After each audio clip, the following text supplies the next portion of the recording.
carry the world upon your shoulders, for I'm not the only one. How could you look behind now when everything is done? Oh, you carry the world upon your shoulders, for I'm not the only one. How could you look behind now when everything is done?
I see Nightbot is not doing what it's supposed to be doing.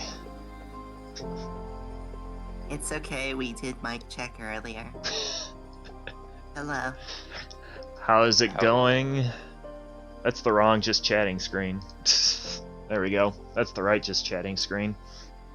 I'm gonna put the announcement up myself then. Yeah, could you do that? Yeah.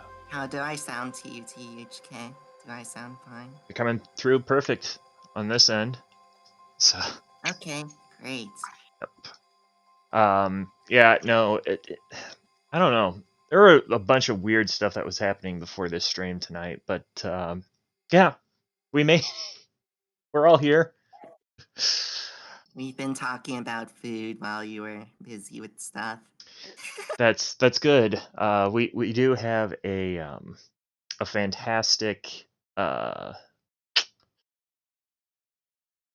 yeah, I know what I'm trying to say. We have a fantastic cursed food stream that's coming up later. Oh, yeah, I've Yeah. heard about that. Yep, later next week.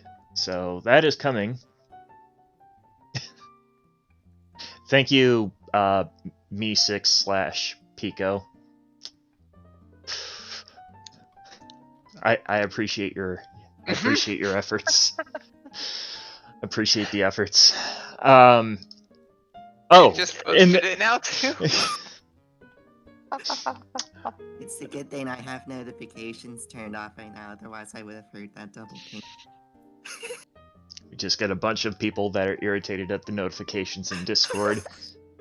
But it was weird because I had the wrong cue card up, and I managed to change that 30 seconds before I hit the live button, because I realized it 45 seconds before I hit the live button. And then Discord was having problems understanding that I was actually live, so it said I was live, but then it said I'm not live, and then I had to restart Discord, and yeah. My, that sounds like quite the ordeal there. I was telling Pico earlier, it's as if these streams are cursed. Uh, Does that mean we're gonna get a cursed Genshin? oh, I What hope I'm not. looking for. I hope Cursed Genshin Jackbox later tonight. cursed Genshin Jackbox later tonight. No clue. Do not want. But anyway, I feel like it's bound to happen anyway, so I'm prepared for it. probably. Uh, so since we started the last Historic Affairs show with that video that just cut through your soul, we decided that we would talk about our gaffes and our and some goofy things to offset the seriousness tone of the last one. So that's what we're doing right now. Is we're talking to everybody and sharing all the problems with this with this stream tonight. I said mean, we can only grow through a little bit of suffering, right? that's right. But yes, how are you all doing tonight? It's good to see you. I am currently getting used to the new Twitch Studio beta display that we have. I'm also doing like 3 other different things, and waiting for a reply from the post office. Still. So you'll have to excuse me. My mind might be a little bit in La La Land. But as always, since these do go up on YouTube, howdy everybody. I'm THK. And tonight we're going to be talking about biases and conflict, not necessarily just in history, but kind of everywhere. Everywhere. It's something that appears all over the place in academia. I have asked Pico to fill in as Pico, or the Twitch former Twitch streamer / Discord resident, formerly known as Pico. So that was a Prince joke. You're all supposed to go LOL. Ha ha ha. And for some reason, when I asked Sumi to come back on, Sumi said yes, which I think you're nuts because we're crazy here. Well, here's the thing. If it was just you and Pico, it would be more so along the lines of a podcast rather than a talk show. That's right. That's right. So, but that's, yeah. That's based on the number of people. That's right. So yeah, we'll kind of breeze through tonight. As you guys know, it's a second episode in this series. It's not nearly as high intensity as a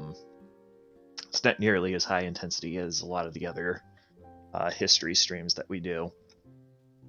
So, Bonnie Canuck, I see Bonnie is out there still plugging away at that paper. Oh, the joys of grad school. Joys You of get grad to do school. that in undergrad too. Yep, you get to do that in undergrad. Yeah. The worst thing about the grad school one is that it's permanent overshadowing dread. It's permanent overshadowing dread, and 2,300 words over the limit. Ugh. Ouch. Does not sound good. But yeah, we'll be kind of fielding some questions from chat tonight. But one of the reasons I did want to do kind of biases and conflict in history. So a lot of these that I have scheduled are based on stuff that we kind of talked about in the first episode, right? So we mentioned biases and conflict in the first show. We mentioned media depictions of history in the first show. But I wanted to give a few of those topics a little bit more light of day. And Yeah. Oh, sorry. no, you're fine. And the biases and conflict thing, I don't think it's talked about enough. And when it's talked about, I feel like people use it as a political platform to push their own agendas, which is in of itself bias. I see a lot of it on Facebook. I see a lot of it on Twitter. There's plenty of it in media. So we're kind of gonna walk through a few examples of that we might have seen, and we're gonna kind of talk about what's a healthy amount of bias, right? Because we have to think about that word just a little bit to understand that bias is actually what gives you color as a human being of sorts. It's what kind of defines your it defines you. It defines your thought process. It defines your perspective.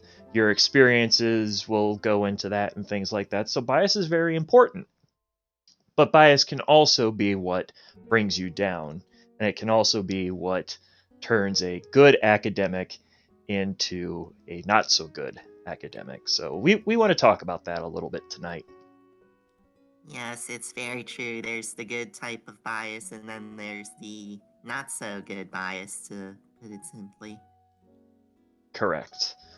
I want to scroll down here and I'm glad Chaotic is here, because Chaotic, asking these questions, and this was shortly after that stream. Okay, so this is a large sum of questions, but I feel like it's actually a really good place for us to start.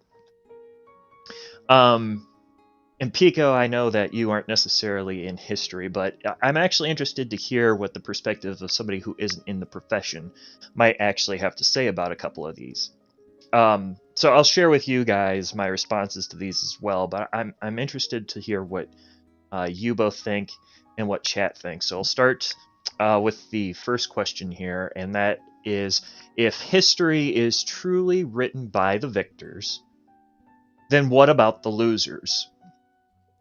And how I kind of interpreted that is, do we decide that the perspective of the losers isn't valid? Do we decide if the bias of the losers might be incorrectly colored? Do we decide the same for the winners? So I'm interested to hear, what do you think about the losers? What do you think that the role of the, and I don't like really using that word, but in this context, it's the only thing that really works.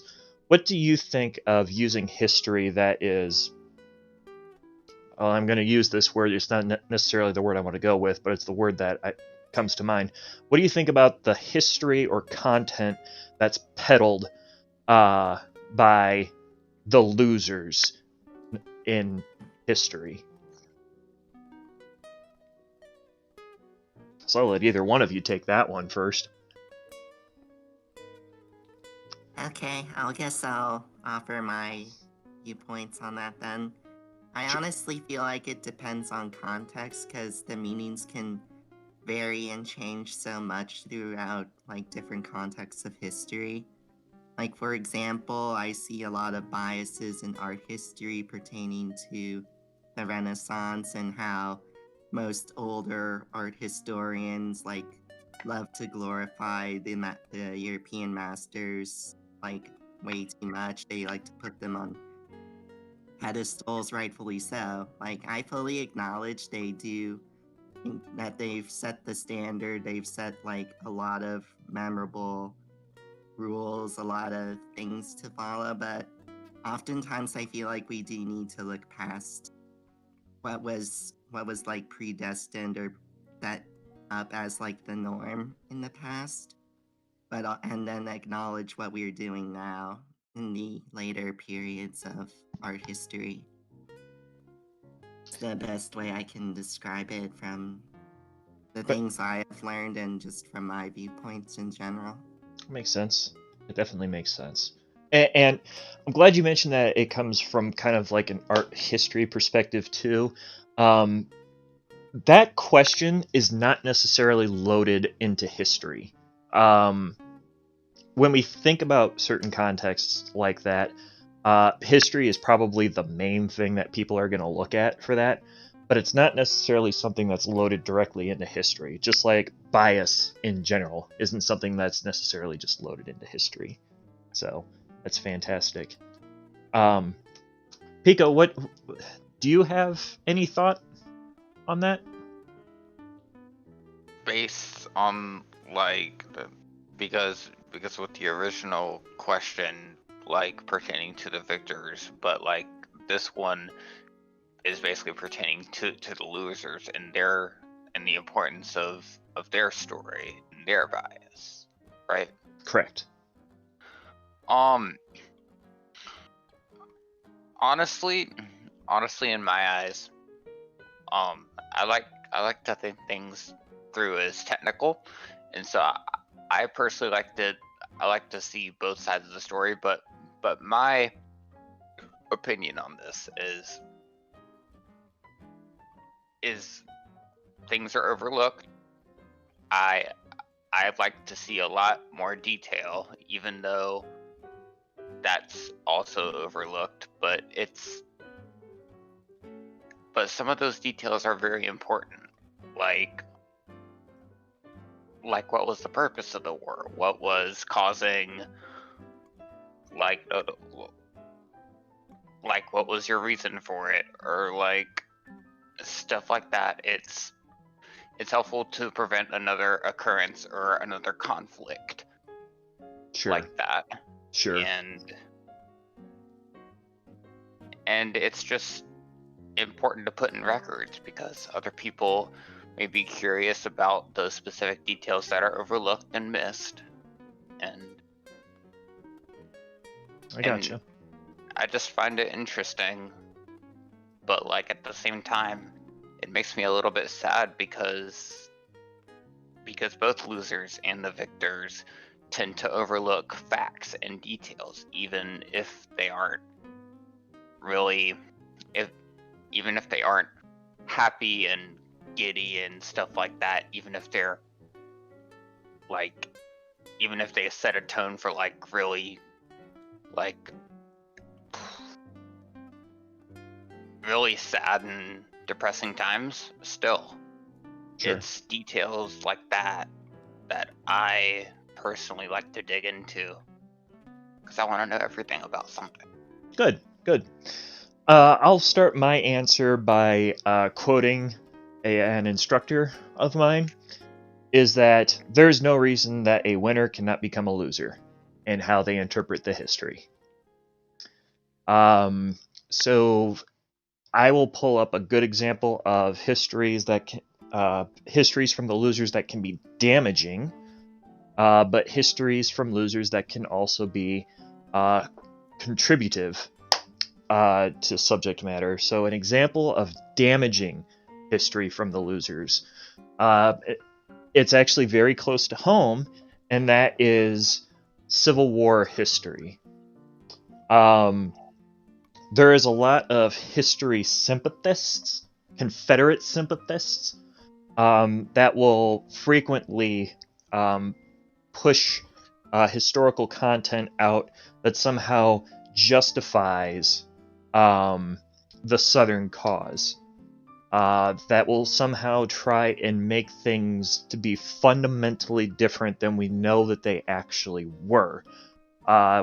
Largely with primary sources that are taken out of context or other things like that. Now, that's an example of instances where history can be damaging. However, within that same breath, you can turn around and say that there's actually bits and pieces of truth within those documents, right? So you can't dismiss those documents entirely in their entire sweep. What you have to keep in mind and be able to do is to go in with a critical mind and find the pieces that don't fit the puzzle. Now, it's important to keep in mind when you're thinking and talking like this that it doesn't mean you go in and you find the pieces that fit the narrative. You're trying to put together a puzzle to get a whole image. You're not trying to find pieces of a narrative to actually fit a narrative. You're trying to find pieces of the puzzle. Now, a lot of what some of those historians will do is they'll actually go in and they'll say things that aren't really corroborated anywhere. So that's one of the big problems that we see a lot of in Civil War history. Now, on the opposite side, an example of really good loser history. I hate that term, but there's no better term for it that we have right now. Is World War II loser history. So from the side of, for example, the Germans, from the side of the Japanese, what's going on over there. Now, if you look at the military documents and like the military reasoning and logic behind it, it's terrible. Absolutely god awful. But what I'm talking about when I'm really delving into these pieces, I'm talking about the contemporary historians, not the justifiers, the historians that are arguing, well, Germany was in a state of, disrepair. They've got all these reparations to pay out for World War One. There's marks laying in the street. There's no guarantee for any kind of jobs. People are looking for somebody to blame. That's very telling. That information that we're getting out of like those economists or those military strategists or things like that, that's the telling piece, and that's very useful information. And it's good history in that it's useful history. I want to make sure that everybody out there understands there's a difference between good history and positive history. There's good quality and there's good feeling. I guarantee you, good feeling does not hardly ever means good quality. Because really, if we're talking about war, I mean, there's not too much that's good feeling necessarily about that. Especially when we're talking about World War II and things like the Holocaust and Unit 731. But you get good insight. These are factual documents that actually do support what we know. And they are being written by the losers. By that same token, you have the Soviet historians that will come in. And I actually dealt with one of these on Facebook not too long ago, so I can speak on this personally. You'll get historians from that are Soviet sympathists that'll come in and just start preaching about American imperialism and how the Americans pretty much just screwed everything up over there. They're going to do that because they have a certain bias and agenda. Now, is it necessarily wrong? It might not necessarily be wrong. Is it entirely true? No, it's not that either. That happens on both sides. It happens with the winners, and it happens with the losers. So really what you need to do, my short version to answer this question is, it has nothing to do with history as written by the winners. It has everything to do with the fact that it is on you to determine what is the good history and what is the bad history. You have to do that. And unfortunately, that means that you can't just open a book, start reading it, and expect it to all be correct. So, and that's the rabbit hole a lot of people fall down. And you'll hear me bitch and moan about saying that it's Twitter's fault for stuff like that, because people don't want to read anymore. So, that's my hot take. I don't know that was necessarily a hot take, but it was a take. We pretty much wholeheartedly agree on what you're saying, definitely. For example, even in the most painful areas of history, there's a lot of truths, as you've touched upon, that do get unfortunately left out or buried, left to the wayside. Yep. Because of the whole context behind, the definitions revolved around winners and losers. I just absolutely despise that terminology myself, too. Yeah.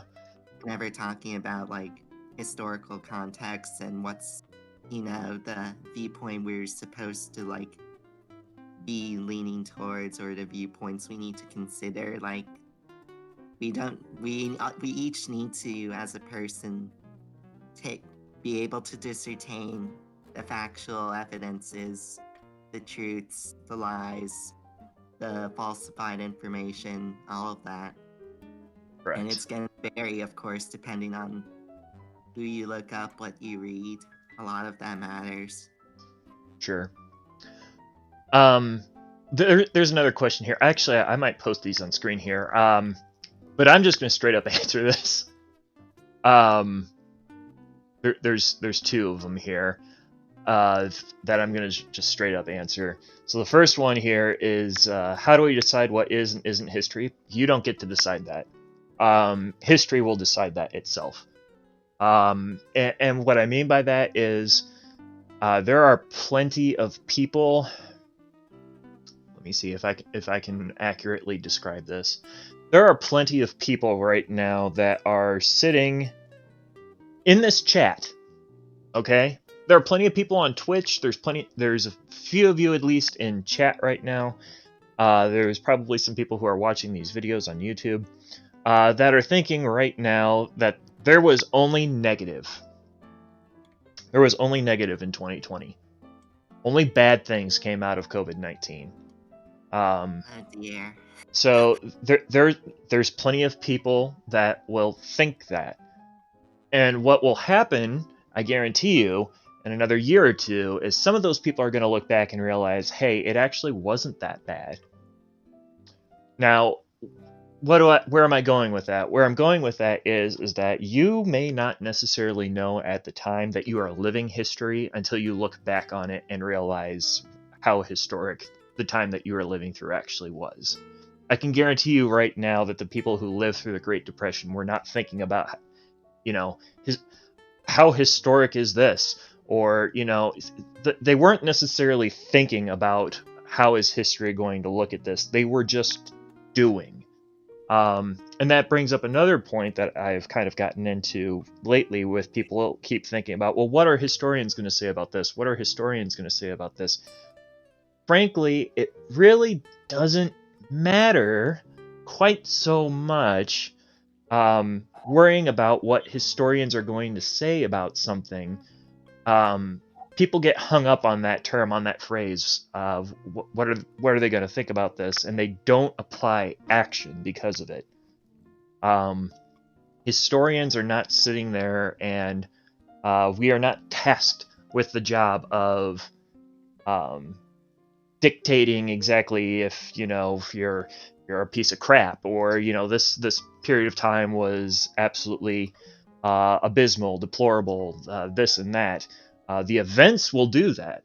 The events that take place during that time, they will dictate that. Historians, as an individual, we are tasked with just presenting that information. And then helping those people along the way reach whatever decision needs to be reached. Be that, I'll give you a fine example of this. If you are doing research on Woodstock, okay, if you're doing research on Woodstock, I guarantee you're going to pick up a book probably about Janis Joplin. I guarantee you're probably going to pick up a book maybe on Jimi Hendrix. You're probably going to pick up a bunch of books on, John Lennon. You're going to pick up all these different books. Do you really think that you're going to use the entire life story of Janis Joplin, John Lennon, and Jimi Hendrix for your entire research thesis on Woodstock? No, you're not. What you have to remember is that these are anthologies of information, and they're designed to help you get from point A to point B to actually understand where all the pieces fit in a puzzle. So that's the answer to that one. The next one here, too, real quick, is what's important. Again, same thing. That's up to the reader to decide. It has nothing. Everything is important and everything is not important all at the same time.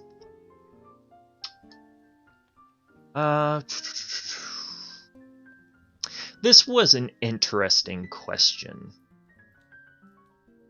and I am going to post the rest of these on screen here real quick, because I want people to be able to see this.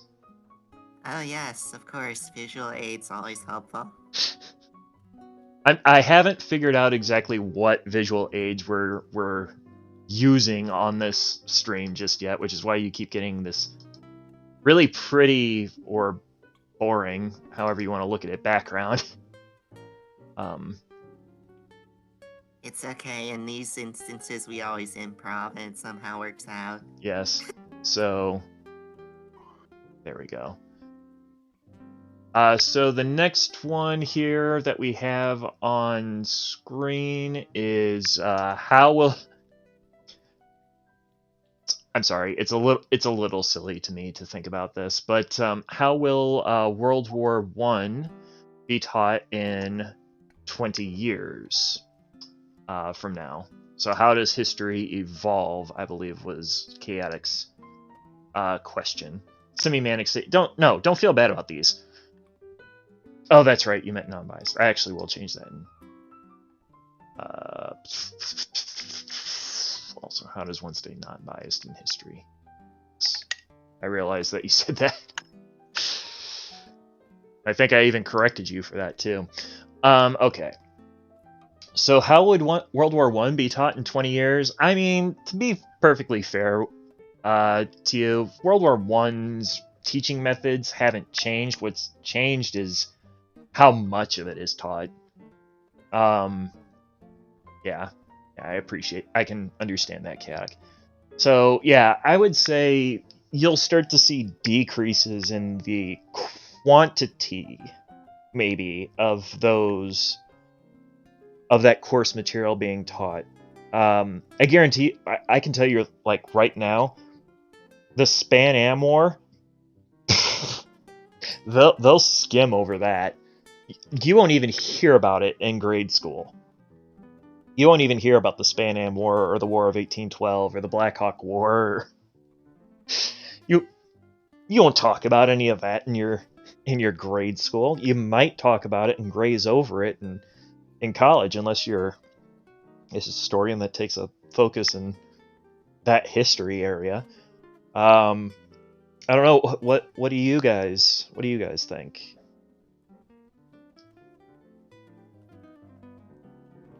I should have specified. Sumi and Pico, what do you two think about that? I'll let Sumi go first on this one.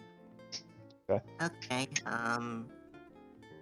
I guess my opinion on the whole World War I history is that, like THK mentioned already, and also in the previous discussion we had for the history night, that most of the time throughout like the primary education level, I often like hear stories, and I have some experiences as well, in the fact that most of World War I history gets glossed over, a lot of details get left out. And it's not until you get into the undergraduate, graduate level you start to hear about more of the intricacies and the fine details that oftentimes the curriculums in the primary education zones like just completely leave out, just for the sake of condensing material into a curriculum that fits for them, if that makes sense. So when we have more freedoms to do more studying and look into things further pertaining to World War I, like we start to see just how much of it is like left out entirely. And unfortunately, I've been hearing as well that in some parts of the country and other parts of the world, they're actually considering like dropping even more information out just to make things, in their words, quote unquote, more streamlined, more accessible, less of like the information that actually matters, which is very concerning to me and other historians in different fields, especially with how things in the world are right now, granted. Right. Yeah, I'm reading Bonnie's chip-ins here, and yeah, most Americans who know about the War of 1812 know it for Andrew Jackson's clutch win at New Orleans. Yeah, that's actually pretty much about it.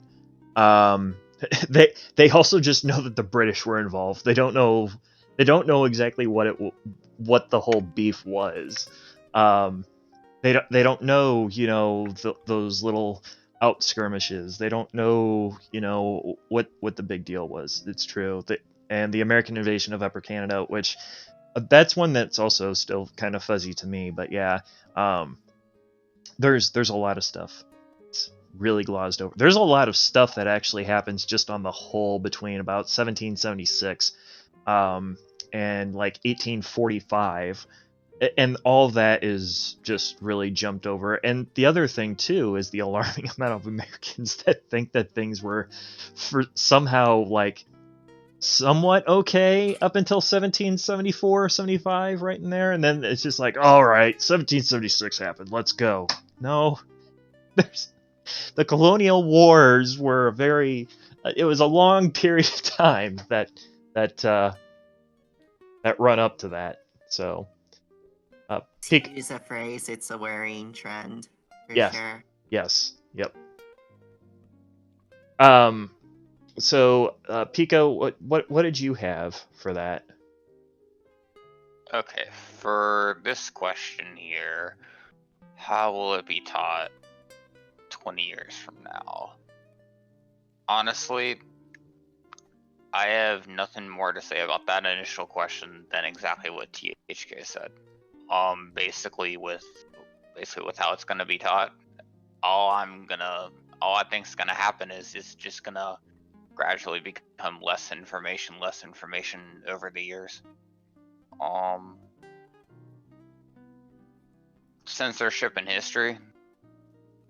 I mean, with the history of World War One being taught less and less, I'm pretty sure we're not really gonna have any additional censorship on that, in my eyes. And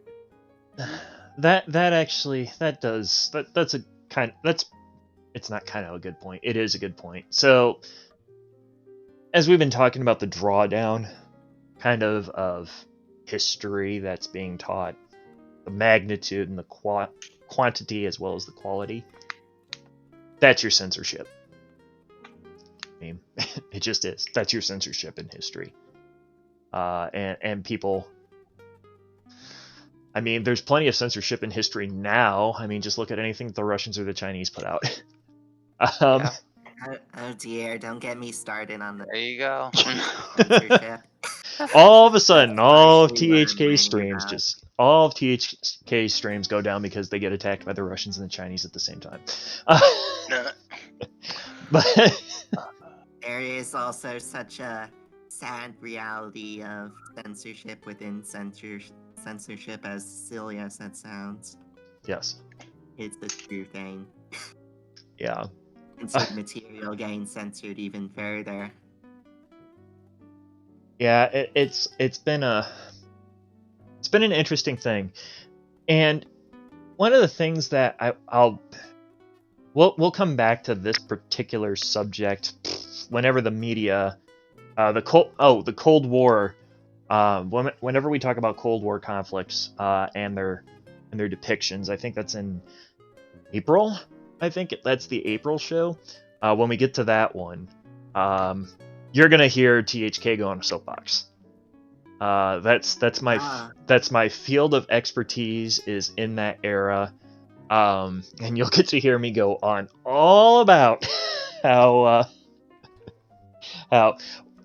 we kind of get screwed over by how media does its depiction of history and how it depicted historical and ongoing events and tried to do history in itself. Halberstam is one of them, for an example, who is actually a journalist, but everybody loves to cite him as a historian for some reason. So Oh gosh. we won't go on that right now. But that's a thing that'll be coming back up later, just so you guys know. let's see here. And any history or political theory professor has ever done a course on the history of censorship? Yes.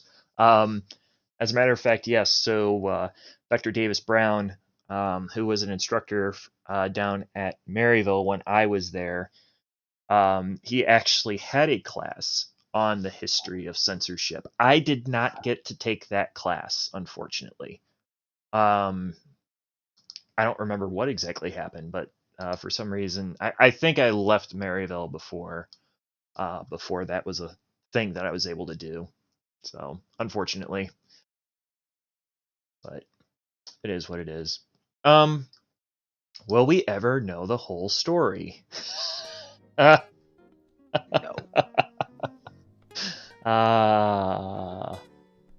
I'm afraid the answer to that one is definitive no. At the rate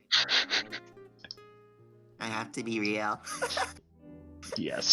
So honest that Especially with how the media just goes for headlines. They never go for like the actual like truths that behind the narratives. They just want to put on airs and put out stories no matter how factual or falsified they are without considering the consequences and the drawbacks of doing such. It's ridiculous. Ratings get you money. Good old capitalism. Something like that. That question can be answered by a computer major. Yes. That is also very true. But what if nobody who's watching this, if anybody who's watching this, takes away nothing more than this, is that the minute something happens, the minute anything happens, it could be a sneeze, it could be a war, it could be an economic relapse, it could be you getting COVID, it could be you stubbing your toe, anything. The minute anything happens, you will never know the whole story for that. Now, some of that you could reach back and talk to the psychology majors about. One of the things that I remember from my Psych 101 course, it's like Goodness. the only thing I think I remembered from that besides the word hypothalamus. I remembered that word. But one of the things that I remember from that course is how they were explaining how memory works in an individual. And the more times you recall a story in your mind that you use in your own mind, your memory, the more times you access that story, the hazier and foggier it gets. So true. So we fundamentally, under no circumstance, in anything that we do, in anything that we document, in anything that happens, will ever be able to know the events exactly as they occurred. Now, some of you are going to say, well, THK, what if somebody has a video camera? And to that I say, okay, well, that video camera is going to show you at max maybe up to 8 hours as to what happened. However, as we all know, 8 hours does not tell the whole story for anything.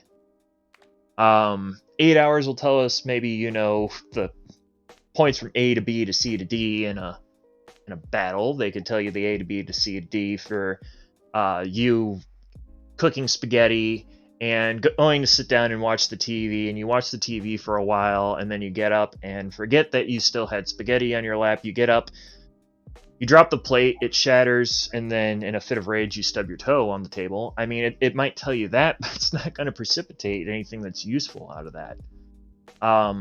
So, unfortunately, if anybody wants to know the whole story, for somebody to know the whole story, they would have to your brain's not big enough. Your brain's not big enough. you haven't lived long enough. You will never live long enough. You will never be able to have enough time to spend to read everything, because as you're reading things, more things are coming out, and everything is tied together. A good example for that, and a relatable experience, came to mind during my undergrad years. And up until that point, it was always kind of impressed upon us that World War I and World War II are separate conflicts. Yes? But are they? Is the Cold War detached from World War period? No. None of that is really detached. And if you want to look at it even grander, none of that's detached from the 500 years that precede it either. So we talk about rabbit holes a lot in history, that historians tend to go down rabbit holes an awful lot, which I do a lot on these streams. But the reason for that is that it is so easy to do, because there's a whole picture that we can't even begin to see in history. I mean, history is a constant state of trying to visualize something that you'll never be able to see, is what it ultimately comes down to. You're passing the buck off in hopes that somebody can put it together, but it's something that's never going to happen. So, by the way, World War I and World War II are not separate events, and the Cold War is directly tied into that, and I would argue that we're still in the Cold War today.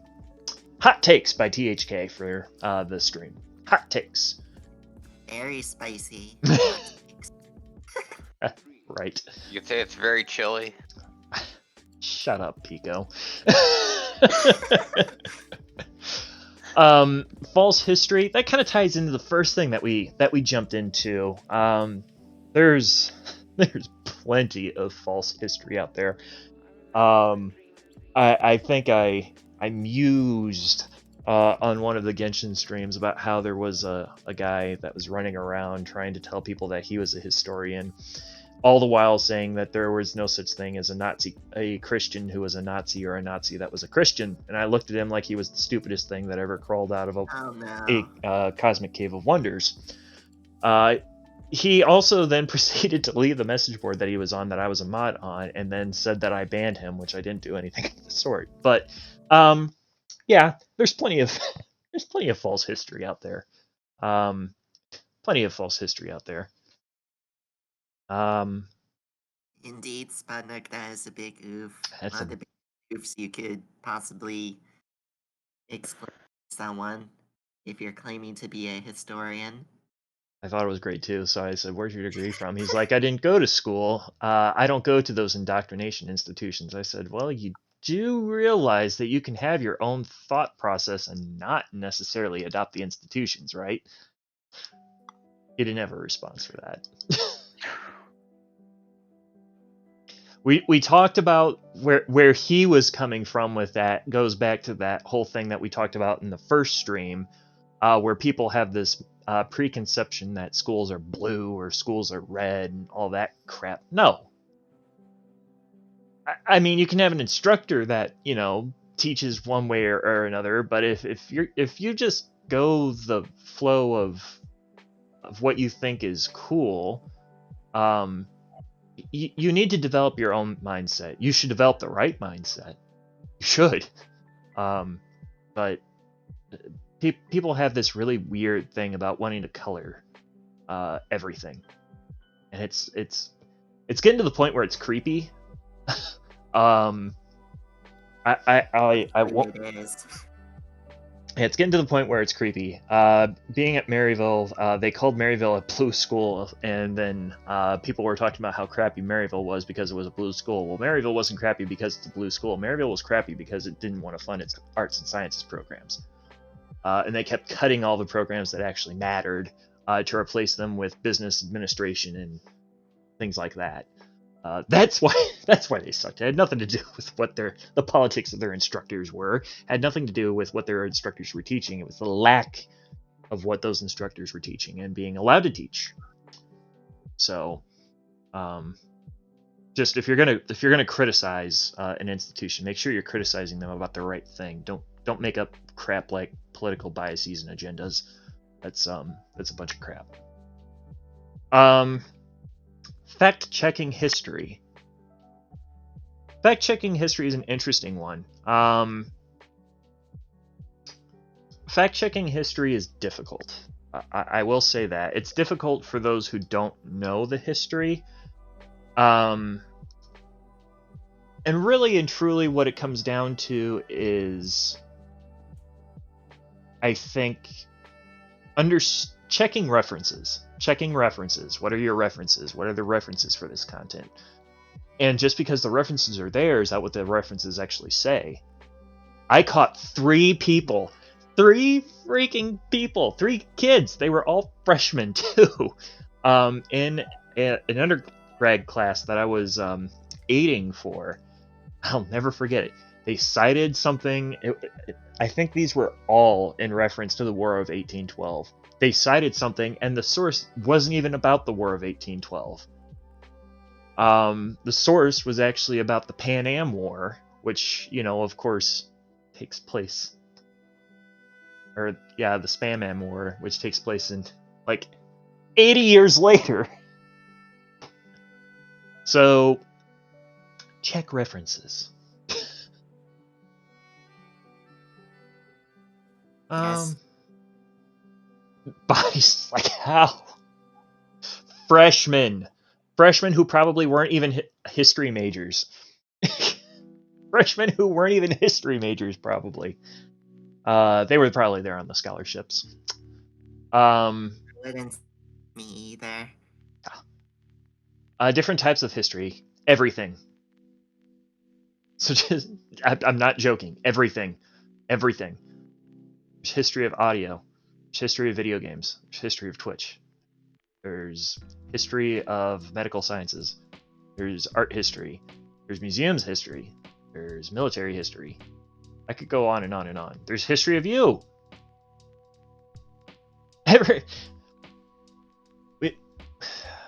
We have a really great slogan that we tend to run by on the website. It's that everything is made of history, and history makes up everything. And history is nothing but a sea of loud noises, and it's up to the historian to turn it into a symphony that has melody. So it's chaotic. I don't want you to. I apologize if it seems like I'm making fun of your questions, because I'm not. These are good questions. Some of these, what you have to understand though, is that as a historian, we actually do see these an awful lot. And a lot of these are used in a not so kind tone. I often hear these questions go around in the areas of art history and Asian American history, so it's completely valid questions, Chaotic. Yep, they're valid questions. It's just that as historians, they come up a lot, and when they're asked, and this is when I'm answering these, some of that's my fault, but they're not necessarily asked with the most noble intentions in mind. Let's just say people will ask it to. It's very sarcastic. It's very, well, what's the importance of what you do? Why can't somebody else do your job? It's that kind of thing. So don't feel bad about any of your questions. Perfectly fine. So how does one stay non-biased in history? I love that question. It kind of brings us back around to this topic, which is why I wanted to post these. Remove them now. Hey, Will, good to see you back, and welcome back, Pico. Welcome back, both of you. Yeah. So, how does one stay non-biased? Well, you have to understand that there is a time and a place to be non-biased. Sometimes, actually, a lot of the time, you want to be a little biased. And that kind of ties back in. What is the acceptable amount? What is too much? So, and this is where I'm going to open it back up to you guys here in just a minute. So how it was always described to me, and now I've imparted it, is that if I am writing a history that is to document an event, zero bias. Absolutely not. You write down that information exactly as it happened. That's it. That's all there is to it. If you're writing up a piece of history that has a driven subject matter where you are trying to say, I'll give you a good example. Okay, I'm going to give you a good example. This is an actual document here. So I have here in my possession how Army Materiel Command handled step-offs during Operation Desert Storm in the 1990s. That is an actual document that has that probably does have a little bias in it, but it should not have any. Why? Because this is telling me exactly what Army Materiel Command did for Operation Desert Storm. It's not taking into account, well, AMC saved the war, or, any of this or that. It's just telling me the facts. That's all it's supposed to be there to do. Now, if I want to take that a step further, and I want to say that without Army Materiel Command, ODS would have absolutely been a failure. That's going to require a little bit of bias. It's going to require me to actually step out and make an argument. So now, how much is too far and how much is not enough when you're in that situation? Well, going too far is to fabricate facts or to make assumptions based on information without having sources to back up that assumption. So this is not true. I'm going to preface this by saying this is not true. I'm making this number up. We'll say, for example, that AMC during its time was responsible for 5.4 million tons of material being shipped in, and they did so in 48 hours. And that made us ready to step off right then and there. Well, I don't have the numbers to back that up. Those numbers are not out there, and if I actually cite the unbiased history, it does not say that anywhere in the unbiased history.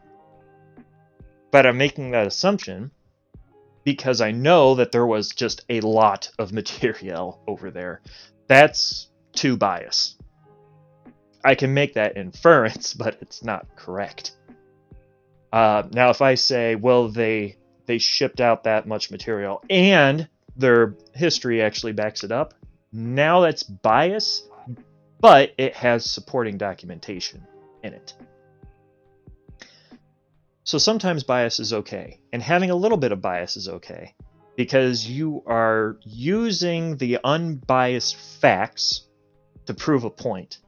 It's when you stray from those facts that it becomes a dangerous amount of bias.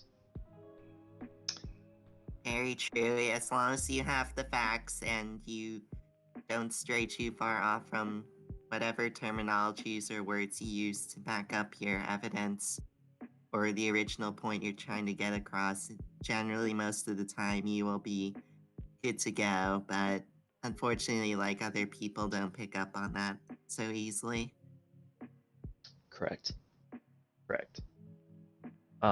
And you can, I don't want to make it seem like you can't cite a biased source, but if you do, you also then have to make the conscious effort to go into their sources. Somewhere in there has to be that line. So if you are citing from an individual, did the individual say that in an interview? Does that exist anywhere? Is there a primary source? Somewhere you have to get back to zero. And if you can't get back to zero, if you can see zero, actually, a lot of the times that's actually good enough. And what I mean by see zero is sometimes those primary sources are a little bit hard to get your hands on. If you can see it's there and you can trust that source, you can kind of move it on. Just don't base your argument on that, because it's going to come back and bite you.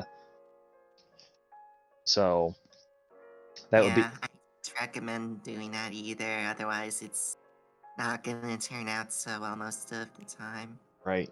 And keep in mind too that Debates.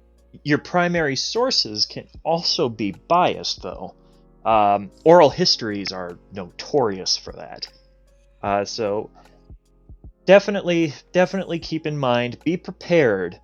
Go in with an open mind. However, be critical and skeptical. And I don't mean skeptical as in disbelief. I mean skeptical as in the actual term, where you're open to the information, but you need verification and validation. So, Pico, did you have anything to add to that? If I was gonna say anything, it would probably just be basically exactly what you and Sumi said. Basically, make sure if it's going on record and stuff like that, make sure it is unbiased. And if it's something less of the importance, it's fine to put some bias in there. Just don't stray from the actual facts. And that's basically all I can say, even though I just basically repeated what y'all said, but Sure. that's I understand. same thoughts. Now, one of the things too that I want to point out, and it's good here. I see Spudnik posted this, and this is something that we operate under frequently. The trust but verify policy. It's very true, and I highly recommend that people use that. This is not that particular, the ultimate thing, the biases and conflict thing that we are getting to in this stream. That is not a history exclusive issue. That is an everything issue. It's a media issue. It is a sciences issue. It is an arts issue. It is an everything issue. It's an issue that exists across disciplines, across platforms. It exists everywhere, and the unfortunate thing about it is that it has become more of a bane in the existence in this world of information that we live in now than it ever has before. And I'm coming to it, Spud. Unfortunately, due to platforms where everybody has an outlet. Now, what it used to be is, and I can remember this like it was yesterday. That's where chat says THK is old. I can remember it like it was yesterday, where it used to be that people would say if there was a website on the internet for it, it must be true. And that's not true either. But what was better about that era was that it took effort for somebody to have a platform, and money. Took effort and money for somebody to have a platform. Now, I can just, I could come over here and just start talking about, a whole bunch of random stuff in history. And because some of you know that I have a freaking history degree, some of it, Bonnie wouldn't. Bonnie wouldn't do that. But some of you would be just like, oh, yep, THK said it. No. And I say this too with politics. We don't have to agree with it. We don't have to agree with how some things are in history. Some things are a matter of perspective. Some things are a matter of fact. Some things are a matter of perspective. If the issue is a matter of fact, you cannot have bias in it. And if you're arguing against it, that's one of those instances where, no, you're just wrong. It's a matter of perspective. That's where you start having that flexibility for bias. That's where some of those restrictions kind of go away.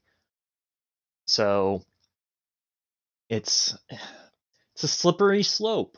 And unfortunately, Twitter, Facebook's,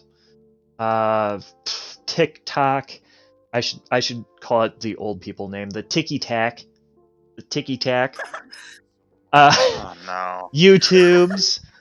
All of this stuff, there's tons of information out there, and unfortunately, a lot of people see it and they move on. And the problem with that is that they're not doing their critical thinking, they're not doing the research, they're ingesting bad information. The hive mind aren't using their brain cells properly. Correct. It's Yep. I mean, yeah, it's true. And unfortunately, as long as that mindset continues, you will hear and see a lot of people continuing to say things about, the punchline word that's been the fake news thing. Unfortunately, there's some truth to that. there's always constant regurgitation of overwhelming news stories that always have these negative connotations and always focus on the wrong thing. And Yep. then people just like to get their instant knee-jerk reactions out on social medias or type up an incorrect documentation of said information, and then the whole spiraling out of control thing happens from there. Yep. I will tell you exactly where I realized that the term fake news was not just a punchline. Because for the longest time, I thought it was people just complaining and not liking the news that was coming out. First time I realized it was when CNN ran an article talking about how many ballistic missile tests North Korea had done. And I don't remember the exact article, but if I'm remembering right, they gave a number that was not a typo. They actually were trying to push this. And when I say that it wasn't a typo, they were actually trying to push this. The actual number was 22, and I think they said there was 39. So I mean, it wasn't a mistype on the keyboard. Somebody went out of their way to type 39, and then they typed it several times in there. So it wasn't just a miss up on a keyboard. That's kind of where I'm just like, yeah, but that's not true. That statistic is wrong. And then what I've also noticed recently, and this is me just bitching more than anything, the amount of typos that are in freaking media press releases lately. Has anybody noticed that? Can see that all the time in online ones. Every day. It is ridiculous. I don't remember seeing this many typos when it was just the newspaper. or when there was 6 different news sources online and that was it. But Even in our old-timer days, there were plenty of mistypes or typos in newspapers, magazines, all those published, verified, quote-unquote, verified media sources. yeah. I was waiting for somebody to go, okay, boomer, in chat. I'm not a boomer, chat. But yeah, it's a thing that we are constantly having to come up and deal with. And the weird... Shut up, Dr. Spudnik. And the weird thing, though, is that everyone likes to go and talk about the historians in all of this. Well, historians are going to say this, and historians are going to say that. You are not a historian. Shut your mouth. I'd like to think most of the time they're just envisioning the old type of historian. Whenever people reference that term. Yeah. Conversation. People also like to think that all historians are freaking old farts or kids that don't know what they're doing in life. Those are the 2 archetypes, apparently, for historians. Old crotchety old man, or stupid college graduate that doesn't know what they're doing with their college degree. Those are apparently the 2, if you go with society. Spoiler alert, though, that's not at all true. So, what a world! What a world! A large part of that is also due to the imagery associated with everything that gets released en masse to published sources, the people who make those sources in the first place. Yeah. A lot of that is also heavily contributed towards the various topics that people talk about. Yeah, and it's one of those things too. A lot of times we think about like retail stores where people are telling the workers how to do their jobs. That's everywhere, guys. You're not going to get away from that. There's plenty of that. Even in there's plenty of that in the federal world. There's plenty of that in the private sector. There's plenty of that in public business firms. So unfortunately, if those of you who think that you're in retail now and you're tired of people trying to tell you how to do your jobs, it doesn't go away. It just turns into something else. One of the great things that I remember actually is there was Organization of American Historians actually, and this was around the time of the 2016 election. And OAH actually sent out a letter on behalf of the entire OAH membership. I'll never forget this, because this is why I left them, that I'm not a member of them anymore. They sent a letter to Congress and to then President Trump, condemning all of them, saying that this is they were like a stain on history and da-da-da. And this is 2016. And I remember my immediate reaction is, okay, I did not authorize any of you to send anything on my behalf as an individual. And you are including me in on this list of individuals? No, you're not. And I'm not paying you $80 to put my name on a letter that I actually disagree with. I don't think they're... I don't... He's been in office a day. Okay? Let's... So that even happens within other historians. Historians will actually go at each other and tell each other what to think. So it doesn't go away, guys. I'm sorry. Truth be told, they've done a few other things kind of like that since then, and it puts a real bad taste in my mouth. I don't like other people talking for me. If I want to talk, I will say something. I don't need somebody else to say it for me. But that's another subject for another time. So, Sumi or Pico, do you have anything else you'd like to bring up for this stream? Stay hydrated, everyone. Stay hydrated. It's cold. Stay hydrated. Okay. And eat food if you have not eaten today. I could go for some food actually right about now. I might actually do that. Might do that when the stream ends here. Well, I think we actually will probably call it right there.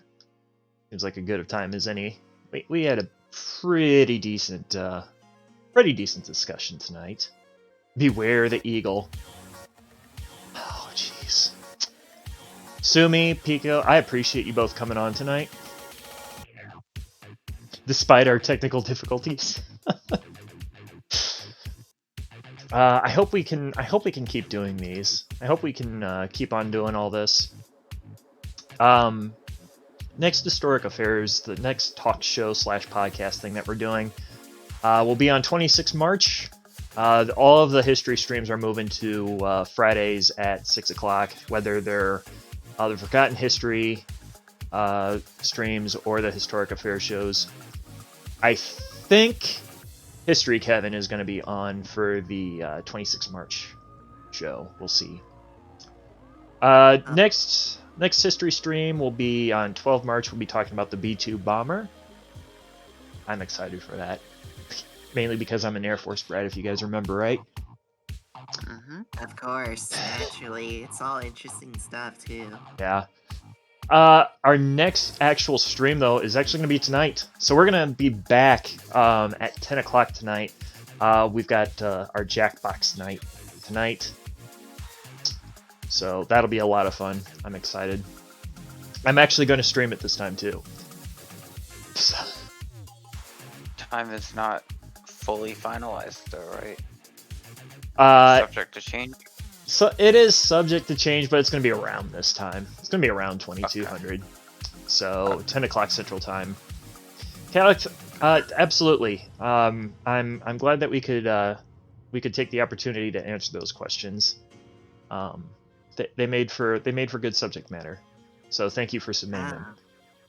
Yes, thank you to everyone who submitted questions. We greatly appreciate all the thought and consideration to making this what it is, you know? Absolutely. Thanks for this opportunity and letting us Grace all of you with our opinions and our thoughts on these. I was about to say, don't tell them that they're blessed with my presence. My presence is not a blessing. If you have a suggestion for a stream, a topic, a game, whatever, you can join the Discord if you haven't done so already, or you can run right over to the website, hit the contact button. There is a category for that on the website, and you can submit it to me that way. You can submit questions just like Chaotic did tonight too. We'll try and answer them. Yeah, so I think that's about it. New schedule starts next week. Super duper excited for that. Tonight, we are going to go ahead and raid Tattooed Historian. We're going to go send the party over to John, because he is streaming right now. I can never remember how to spell the word tattoo. I'm a historian. I can't type the word tattoo. I'm awful. I believe it's Okay, we all stumble our letters every now and then. Yay! I actually did it. Okay. So hey, once again though, guys, I know I talked over you there for a minute. I'm sorry. I had to get all those announcements in. Thank you again though, Sumi. Thank you again, Pico. It's a pleasure to have you both. I'm super duper happy to have you guys in the community and the rest of you in chat. But yeah, I hope we can have you... Well, I know we're going to have Pico on again. Sumi, I hope we can continue to have you on stream, though. Oh, of course. It's been an honor. Granted, naturally, you know, I'm a very busy person as well with my Sure. commitments and my own history classes that I'm taking. But of course, I'll definitely let you know again if I want to come back on for another one. Right on. Sounds good. Alrighty, folks. Until 10 o'clock tonight-ish, have a good rest of your evening. We'll see you back in here in a couple of hours for Jackbox. Have fun over at John. Give him some love. Behave over there. Spud. And we'll see you all in a little bit. Take Bye everyone.